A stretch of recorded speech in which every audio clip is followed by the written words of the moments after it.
Hi there, this is a video explanation about war erupts, some of the strategies for both sides at the start of the Civil War, and two of the most important early battles in the conflict.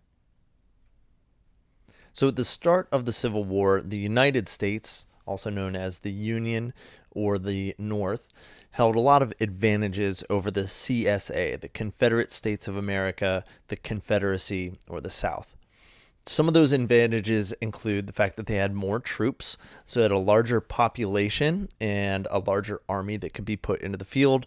They also would be able to use that population to add and enlist more soldiers in the future, but also to produce more of the resources needed to fight a war, which leads to another one of their advantages, their manufacturing base. So we've talked before about the importance of factories and industry in the North. That's going to be very important during the Civil War, as we'll see. They also have an army and a navy that's already been established. They don't have to start that from scrap like the South will. But on the other hand, some of the advantages for the South, we will see this continuously throughout the Civil War. They're superior generals. So Robert E. Lee, perhaps the most famous of the Confederate generals, was even asked by Abraham Lincoln to lead the North at first, but because he was from Virginia and Virginia had seceded, he decided to fight for the Confederacy. But those generals for the South, including people like Stonewall Jackson as well, their generalship, their leadership is going to be hugely important for the Confederates. Also, keep in mind that the vast majority of the fighting in this war is going to take place in the South, which means that the North is going to have to invade, which is an incredibly difficult thing to do. It's hard to invade another country or another region and conquer it, and yet that's what the Confederacy is going to force the Union to do. So the Union strategy essentially boils down to what's called the anaconda plan. So the idea was that just like an anaconda snake, the Union would surround and constrict the South. So the components of that plan included controlling the Mississippi River. So controlling the Mississippi River would allow the Union to control the movement of troops and supplies from north to south and vice versa. They also wanted to take control of the Confederate capital at Richmond in Virginia to take out the head of the Confederate government.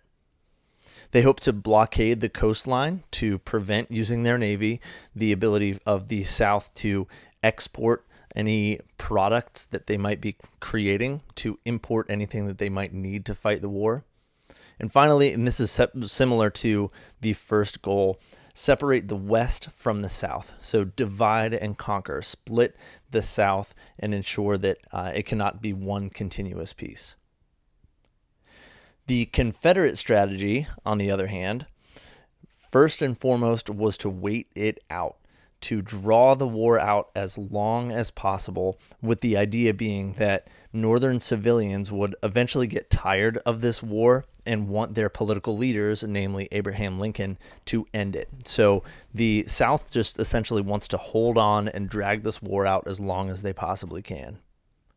And eventually, once the war had become less popular and they had perhaps worn down the Union, they would bring the war to the North. So they would start to attack the Union, and we'll see that happen at Gettysburg in particular. And because the Confederate army, that region, lacked a lot of the resources and manpower that they would need to fight, they'd also use their what's called King Cotton diplomacy, the fact that they were the number one exporter of cotton to the rest of the world, to their advantage, to draw in the support of another country, especially Britain or France. Okay, so the Army of the Potomac, the Union leadership, was a kind of revolving door because they could not find the right fit, especially early on, to lead the Union to victory. So this revolving door of Union generals included George McClellan, Ambrose Burnside, General Hooker, Ulysses S. Grant, and they mostly were trying to capture the Confederate capital at Richmond, but ultimately, for the most part, especially early in the war, were very unsuccessful in doing so. The Confederate Army, the Army of Northern Virginia, was centered in Northern Virginia and led by perhaps the most famous general in American history, Robert E. Lee. Okay, so let's talk through a brief timeline of events leading up to some of these two early battles in the Civil War. In November of 1860, Abraham Lincoln, as we've seen, was elected president. A month later, South Carolina seceded from the Union. In February of 1861, Jefferson Davis was elected president of the Confederacy. And several weeks later, Abraham Lincoln was inaugurated as President of the United States. A month later, the Confederates fired on Fort Sumter and the war began. And then we have two battles here. In July of 1861, the First Battle of Bull Run. And then 1 year later, the Battle of Antietam in September of 1862. So the First Battle of Bull Run took place in Manassas, Virginia in July. It was a meeting of forces between the Union and the Confederacy. The Union met Stonewall Jackson's Confederate Army outside of Manassas, Virginia, and the Union attacked repeatedly over and over, but the Confederates were able to fight them off, to prevent them from running them off the field. In the end, the Union lost 3,000 soldiers. The Confederates just lost 1,750. And the reason this battle is so important is because it showed that the Union had certainly underestimated the Confederacy, that they believed that this would be a quick and easy war, but as it would turn out, it would not be. So the Confederacy proved themselves to hang tough, to use their motivation and their strong leadership to hang in there against the much larger and stronger Union Army. So then the Battle of Antietam in Sharpsburg, Maryland, the following September. Union General George McClellan, again, overestimating or underestimating the Confederates. He believed that the Confederates had a much larger army put together, and so he was afraid to commit his troops. He was afraid to put his men in harm's way. And so, despite winning this battle, he refused to pursue those Confederates as they retreated, which perhaps could have wiped out the Confederate army right there and ended the war in 1862.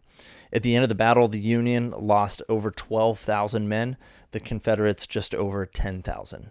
And this battle is very important because the first day of the battle was the bloodiest day in American history, and there were almost as many casualties as the entire Revolutionary War. But also, after this battle, Abraham Lincoln decided to fire George McClellan as his general so that he could take charge of the war himself. Again, McClellan's inability and refusal to chase after the Confederate army when they were retreating meant that the war would continue to drag on, that the Confederates would live to fight another day. I hope this helps you understand some of the tactics and strategies at the start of the Civil War, as well as two of these very important battles that set the stage for the next several years of conflict. Thanks so much.